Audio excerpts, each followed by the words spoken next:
Hey, is Cherry Bear, and I don't usually do videos like this, but I wanted to do one because this fight was especially hard for me personally, and I took so much time trying to figure it out. I'm not the type of person that will usually look stuff up unless a last resort. And so I'm going to show you what I did for this fight. There might be better stuff out there, but I'm not going to show the fight itself because I didn't record it when I did it. And I might do a video where I actually show the fight. But what I'm going to focus on in this video is my setup, because setup is so important for this fight. And then setup and then learning the mechanics, because there's a few things. So before I go all showing my gear and such that I used, let's start by letting you know, give an idea what you need for this fight. Like what, when you're gearing up, so you might not build it exactly the way I built it, right? But I'm going to give you the stuff you need to focus on that are important to the fight, that build around what I'm about to say right now. How about that? So it's not a DPS race to start off with.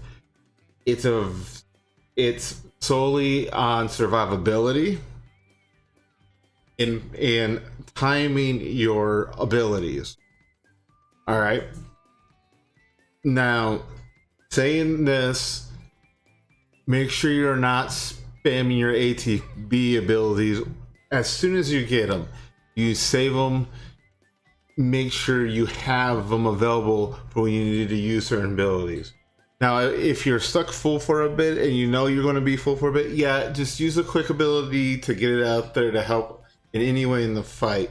But for the most part, you want to make sure you have at least one bar ready for both characters, you know, to be able to do the stuff in this fight, because you got to be able to stagger him and to put pressure on him. And that's for this fight, especially the third phase. It's all timing. All right. So next, MP control. Very important, especially in hard mode, since you can't use items and you never can refill on MP by sitting on a bench. So I've gone into this fight with like no MP on Cloud, and I had to change stuff to adjust to that. Make sure you have that. And another way to help MP control, when you're casting your main damage spells, which is the main way you fight this guy, only use the small one. Don't use the higher ups. You don't need to. I mean, it might be more helpful, but at the same time, using this will be good enough, and so you can keep as much MP as possible. Because you also want to have revive ready if you need it. Because if someone goes down, you want to have revive, and that's another thing. Make sure you have revive on both characters with your material, which show that. So as I was just talking about survival, you do this is big. Like it's not a DPS race. It's just you gotta make it to the end, and you gotta build your character around surviving and MP control. You know what I'm showing. In the last part, because of the way the fight is, all four elements. This is fire. This is wind. This is ice and lightning. Right? Those are the four. Well, either way, I'll be reading the description here. So, this is a description when you actually, you know, look at them. When it's just barriers, hit it with the opposing element, such as ice to fire or lightning to wind, which is why you have to have all four elements equipped and have them on both characters. That way they're already ready in case the other one character can't use them for some reason. All right. So when Godhouse mode is active, attacks will be less effective at filling the gauge. before a short time after this mode ends, it'll be much easier to stagger, which that's the third phase. And when that happens, you don't want to cast any spells on him until the shield goes off. And the shield goes off right before he's about to do one of his main damage abilities. And using the right element slows him down from using that ability, pressures him, so it helps you stay alive a lot more. Otherwise, you could have characters get really damaged if you don't use the spells on time.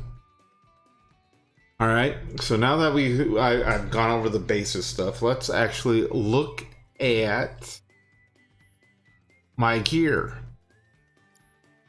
So we'll start with systems, not what I want. All right, let's start with cloud. Let's look at the materia. So here's the 4 elements. I have them there. Obviously, if I need to heal myself, it's there. All right, got it just in case. Steadfast block materia, take less damage, and it gives you a boost when guarding. So yes, it helps survival, and it helps you be ready to be able to use your spells. Time materia and barrier. Are these as important? I don't know. You know, they can help a bit. You might want to replace these with other stuff. Revival, of course, you want on both characters. And then the last, that's the material I use. You will want to use him for sure at the very end of the fight. They're very important because in the last phase, when the last phase starts, I pop them right away. If you know, so I make sure Cloud has that filled up. Cast it right away because you have ads come out, which is a sweeper and cutter, and you know how they are. If you've played this game, especially on hard mode, those guys are annoying. So you want him to come out so he can do damage to them, and hopefully his Mega Flare will destroy them once it goes. If not, they'll be very weak. Those two are more of a distraction and make it harder to make sure you're doing damage when you need to on the main boss, which is the Hell House. Okay, so let's look at gear. I have the Mithril Saber. Oh my god. Saber. The main reason for this is I want to make sure something that would help him give MP to him. To make sure, because I had no MP until I switched to this weapon. This weapon saved me for that, and I will show you the upgrade for it. See kind of what I'm talking about.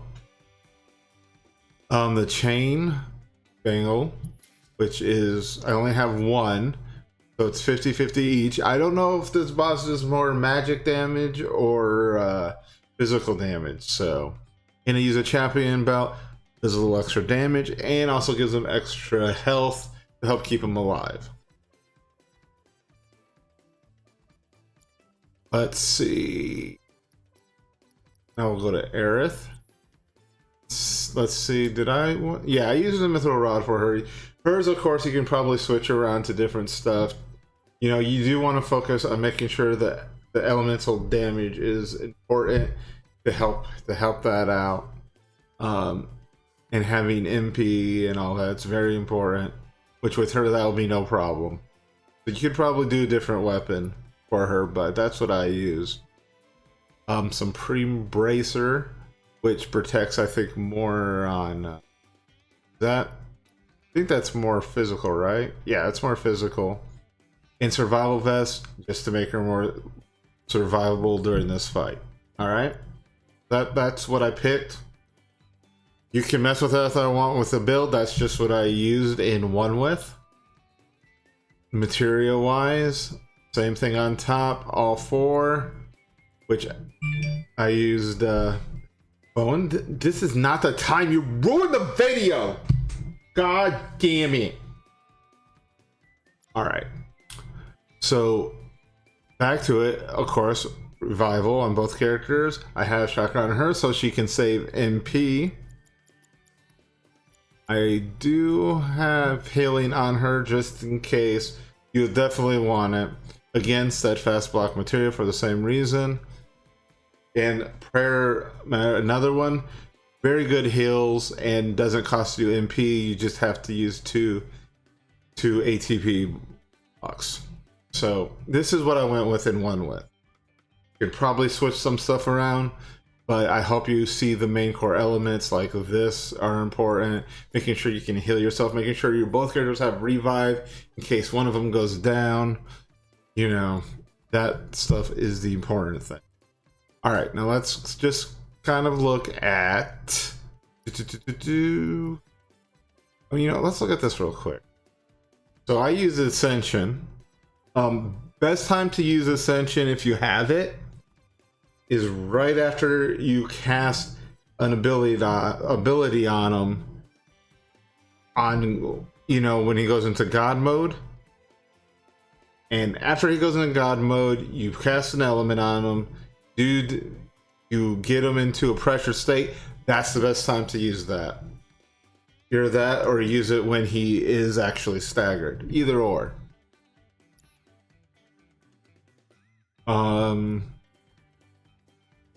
But I mean, if that thing actually does more, the thing actually does more damage to stagger. I mean, doesn't do more damage to stagger, but if he's pressured, it'll help him stagger more. That's a good one to stagger with. So just putting that out there. For for Aerith, I have Healing Wind. Just another way to heal and keep people healed up. You know, and if I don't have Prey available, or you know, or save myself from having to use Prey, it's good to have that.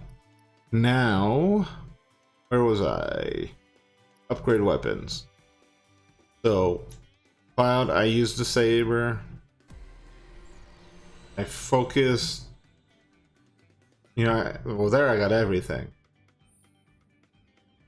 Trade-off. What is trade-off? Believe, yeah, recover MP when receiving significant damage. Perfect! Perfect for this fight, because he will receive damage. Alright. MP regeneration 50% boost. Again, good for this fight. He will need, if you're low MP from doing other stuff, this will help get him back up, because I had no MP on him, but I had enough to help me out when I needed it to either revive Aerith or to cast one of the damage spells. So I have that on there, but I didn't really use it. The elemental materia. I mean, for this fight, I felt no need to. It was just picking up a spot. But hey, if you feel like it, I recommend, since you start out the fight with him being fire, you use an ice one in that spot. I'm not even going to show you Aerith. Aerith, like I said, pick what you want with her. Maybe I'll do a video of the actual fight, showing the actual so people can see the mechanics and how I did it. And I will, but not this video. So hopefully this is helpful for people out there. I don't usually do stuff like this, but I thought, why not? I'm not this type of, you know, person. I just usually stream. So thanks for watching.